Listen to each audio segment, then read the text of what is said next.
Hey everyone, Mari back in action.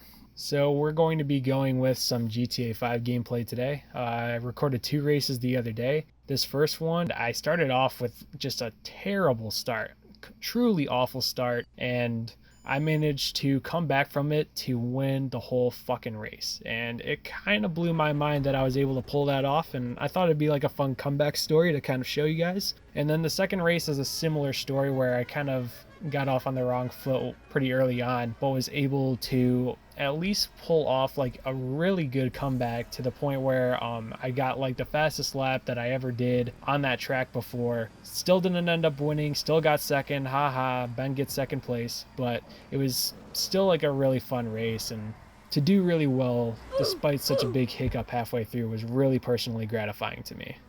Just been spending the first day just trying to talk to as many people as I can. I've tried to take a more like backseat approach compared to what I usually do on first days. I've tried to take a more backseat approach to how I communicate with people on the first day. Typically in games, I try to just message everyone as much as possible, but this game I've tried to kind of reel it back a little bit. I've messaged like a good amount of people, but I also tried to not be the first person to kind of reach out to someone, to like everyone in the game. I didn't want to come off as too socially aggressive too early on. I know that people will probably still think that I'm a social force going forward, but not to the extent where it's like a huge detriment to me, where I stick out like a sore thumb compared to everyone else.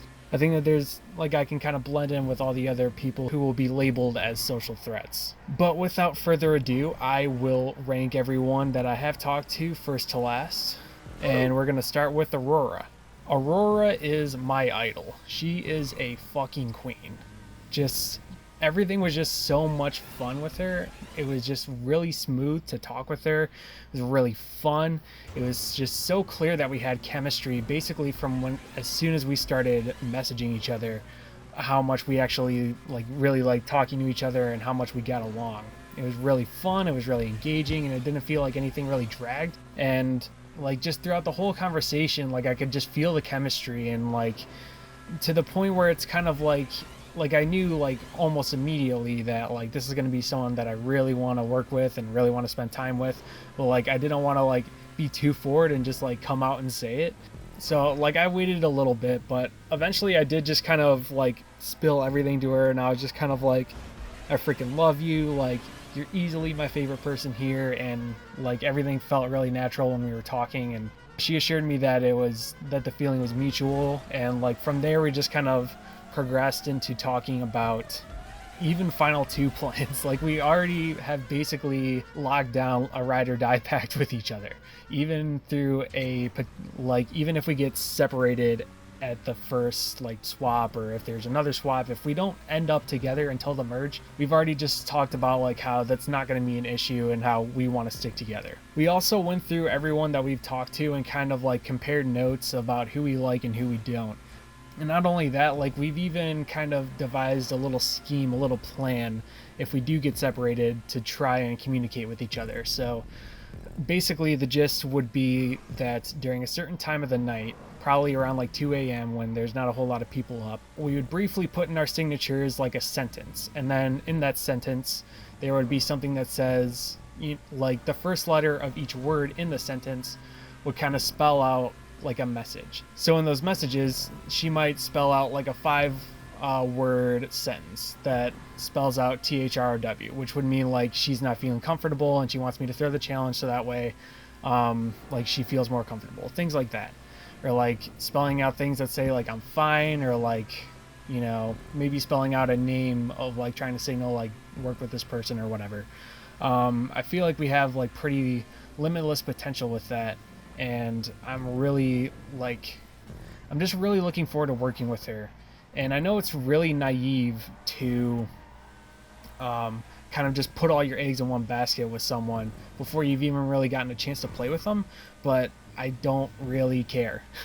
Like I don't really care when it comes to her, just because she's really like, I've never really like just put all my eggs in a basket with someone and then just rode that out regardless of what happens, even if we get like swap screwed and we never end up on the same tribe until the merge or anything like that. So my plan here is to just like I found this person that I really like, that I really want to work with, and I just want to do everything that I can to work with them, regardless of the circumstances. So that's kind of that's going to be my main goal going forward. Just like, how can I get Aurora and I to the end, and how can we work together well, despite the circumstances that we might be placed in. Next on my list is probably Fabio. I just love him. He just seems like a great guy, just like really fun to talk with, and conversations just flow super naturally. And I've just like really enjoyed him so far, and I don't really have a whole lot of bad things to say about him yet, other than the fact that we haven't really spoken as much as I would have liked to. But I mean, we still have all of tomorrow to talk and kind of, you know, maybe compare notes if we get to that point, or just like, you know, just talk about how much we love each other, something like that. I do want to try to like work with him. I do hope that I land on a tribe with him, but I'm not going to be like completely heartbroken if we end up being separated like I would with Aurora. But I just really like the dude. Like, I just get great vibes from him, and like I do hope that we are able to be on the same tribe and kind of work together and get to know each other more. Elyse is kind of a similar person, at least for me. Like, she's really fun and she's really sweet, and conversations flow really well, and gives me a lot to work with when it comes to conversations and like talking with each other a bunch. And that's something that I really appreciate, and we do have that kind of natural chemistry that I want to keep fostering, like I talked about in my confessionals. But something about her seems like a little too sweet, you know? Like, her sweetness, like she kind of lures you in with her smile, lures you in with kind of like her attitude, and then kind of like stabs you in the back when you least expect it. That's kind of the vibe that I get from her, and I think I'll need to keep an eye on her if I have any feeling that like I'm not her number one. I think if I was her number one, if we were like super tight, then I wouldn't have too much to worry about. But she strikes me as the person who's going to try to go for the win, someone who's like not going to be afraid to get a little bit dirty on the way there. So I need to try to kind of do enough to placate her and make sure that she's on my side, while also trying to keep an eye out for a potential opportunity to make me take her out if I feel like I'm not as close to her as I should be, in order to really like have her loyalty and make sure that she wants to keep me around, if that makes sense. Next up, behind Elyse, is Jolanda. She's really fun to speak with, and like Elyse, she gives me a lot to work with. One thing I do want to do is try to talk with her more tomorrow and get a better sense of who she is. But from the vibes that I get right now, she seems like a really kind of genuine personality, someone who's not afraid to kind of say it how they mean it or how they think it, and like talk about just how they're feeling and how they feel about the game in kind of an emotional context. Based off of that, I feel like she could be a fun personality to really have around and be able to talk with like on a regular basis. And I think that we both have like really similar kind of senses of humor as well. In Cards Against Humanity that we played tonight, I almost always ended up picking her cards, and Aurora almost always picked mine. So I feel like there is like a lot of natural chemistry between like Aurora and I, and also Jolanda and I. And then next up, I would say, is Eddie. He's a nice guy, and like he's really like interesting, you know. He's I'm really intrigued by him just because he seems a little bit mysterious, you know. Like, I kind of want to get to know him a little bit more, just because he doesn't like, it seems like he doesn't really pick up on hints in context, and kind of doesn't really pick up on like innuendos. Like, something isn't all quite there with him, and part of me just really wants to like see how that evolves in the game, just from like an objective standpoint, just to see like what kind of a game player he is and how he decides to go about this game. I feel like he could definitely be a train wreck, which would be absolutely awesome to watch, but he could also just be like a really fun, sweet person too. I just really want the chance to get to know the guy more than anything, because he has intrigued me. He has my full attention, you know, after the first four people that I mentioned. Keith, I would say, is up after Eddie. He seems like a really nice guy, and I don't mind the shtick that he's going for, even if I think he should be a little bit more boisterous about it. I feel like he's kind of holding back a lot, or maybe that's just kind of who he is. Maybe that's just how he talks, and he's kind of trying to shift how he talks into this new shtick that he's going for. But I think that he should just try to take it and run with it. This is just coming from someone who's played as a lot of shticks in the past, playing as Coach, playing as Tyson, playing as Mad Eye Moody. Like, I feel like I have a pretty good grasp on like how to do shticks effectively, and I think that he could kind of push his limits a little bit more and try to really like make Keith his own character while still doing the justice for Keith, you know?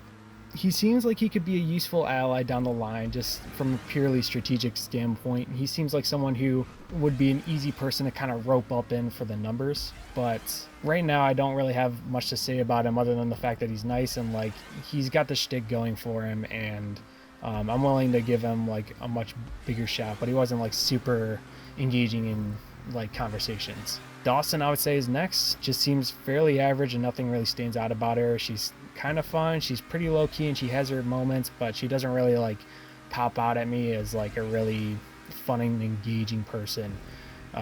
She just kind of seems more low key and kind of in it for the ride for the time being, but maybe she'll blossom and like kind of grow out of her shell once tribes are formed. Blake is a lot like Dawson, but just not as much fun to me. He seems like a really nice guy, and like we had a decent enough conversation, and I can kind of see him floating by for a while and waiting for someone to kind of snatch him up just from a strategic sense, but just kind of didn't really stand out to me in any particular fashion.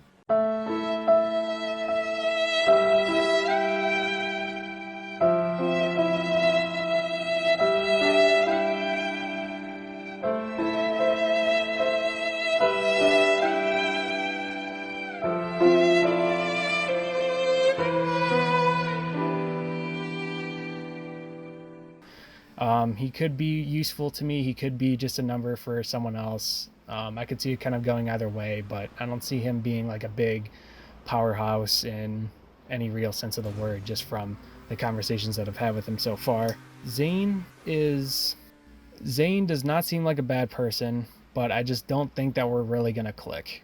We had a conversation and we do have things in common. We do talk, like we play similar video games.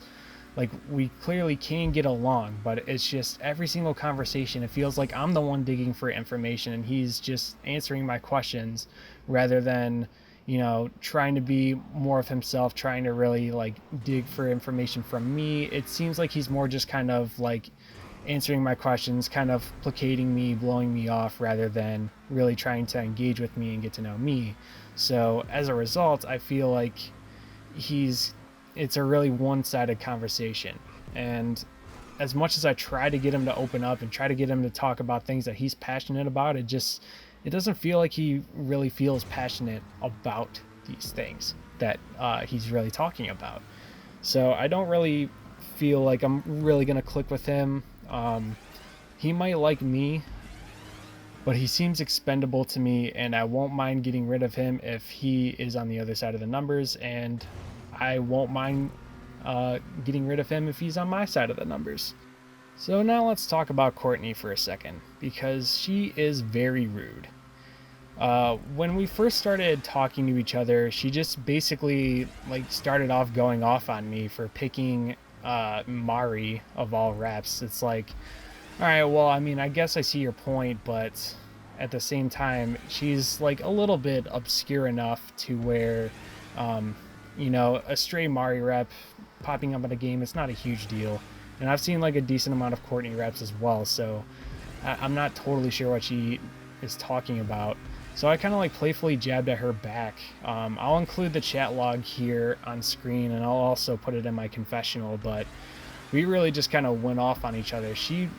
I tried to like be more civil and kind of like playfully jest with her initially, and then she just like completely went off on me. So then we just kind of traded back and forth. It was really just kind of ugly, and I only just kind of did it because I thought that that's the kind of reaction that she would be looking for. She wanted to stir up some trouble with me, and if I give her that, then that means that she might like me more, you know? Because some people try to disguise this whole like, I'm gonna insult you and you're a bitch and fuck you and like you don't have any friends, but haha, like we're just joking around. They disguise that as banter. And so I just kind of like fed into that because I mean I might need her down the line, but at the time I really don't want her, because although she does have the capability to be someone who is fun to talk to, someone that I would really like to talk to, she just doesn't seem to want to show it with me and would rather just like kind of just continuously kind of berate me. And it's like, I don't really have time for this. I don't want to deal with this. It's like, you know, I'm not a huge fan. Like, I've done rude shticks in the past. Like, literally the last game that I just got out of in Void, I was playing as someone who was super narcissistic and was very rude and kind of just like very much go to the beat to your own drum, my way or the highway kind of person. And during that shtick, it's not all about that. You also need to make yourself available to people and make yourself likable to people, because if you don't, then you're not going to get on their good side and the banter is going to fall flat. And if that kind of trading insults back and forth banter is what you're going for, you need to get to a good place with the person before you can start diving into that kind of banter. You need to indicate to the other person that like it's all kind of joking rather than just diving straight into it. I had a similar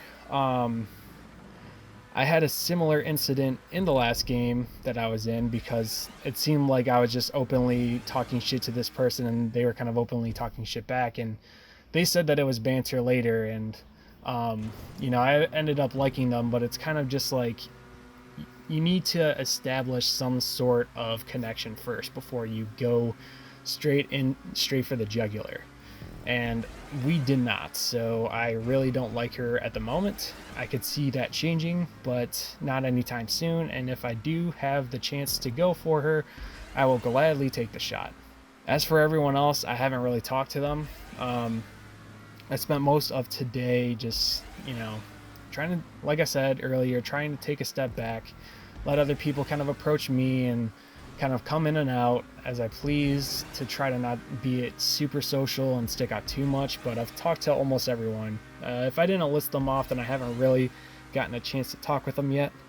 I guess the only person that I haven't mentioned yet is Bruce, and he's boring. He's just basically an ancient proverb just personified. It's really annoying. It's gonna grate on me like super quickly. Like, beyond the fact that he's giving out these proverbs, which could be a fun thing to kind of dish out here and there if that's the angle that you want to take with your rep, whatever, that's your prerogative. You need to have like something to kind of tie everything together and kind of be fun and engaging to talk to, and he's just not. He doesn't give a whole lot in the conversation, and it's just really boring. Like, I didn't realize for an hour and a half that I hadn't messaged him at all, and I didn't feel anything about it. Like, not a huge fan of Bruce's either. I'd probably rank him above Courtney and below Zane. So I looked on the previous board a little bit, mostly just to kind of see what kind of pre-merge challenges I'm going to expect. A lot of them seem to be pretty posting related and stuff that I think I excel at, so I'm going to try to sandbag a little bit. And like, not to the extent where I kind of stick out as someone who sucks at challenges. I want to still be viewed as valuable to keep around for challenge strength. But I don't want to like completely put myself out there and like ensure that I'm doing my absolute best, just because I don't want that kind of target on me. I'd rather kind of try to kick it into full gear around the merge, and go from there, rather than have to deal with a challenge prowess kind of target going into the merge. Regardless, I think I'll be in a pretty decent spot on my tribe. I think a lot of these people are going to have trouble kind of connecting with one another, and it'll be easier for them to try to connect with me, someone who's more talkative and kind of gives more in conversations. I think that they're gonna not like flock to me like by the droves, but I think that a lot of people are going to like gravitate towards me over like other people. I'm also waiting for tomorrow's announcement before I really start hunting for idols or anything like that. I think that there could be one on the past board, but I haven't really checked yet. I don't really want to check yet.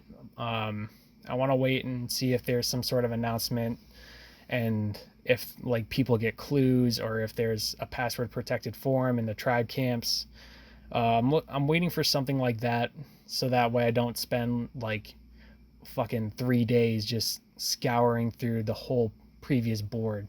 Like I looked at some of those challenges and some of them are pretty brutal, and if they were hidden in like the Splatoon challenge, for example, oh my god, I would not want to go through that and then have like nothing to show for it. I would not want to go through every single post of a challenge that requires you to post like 24 hours and have nothing to fucking show for it. I'm not going to do that unless it seems clear to me that the idol is on a previous board.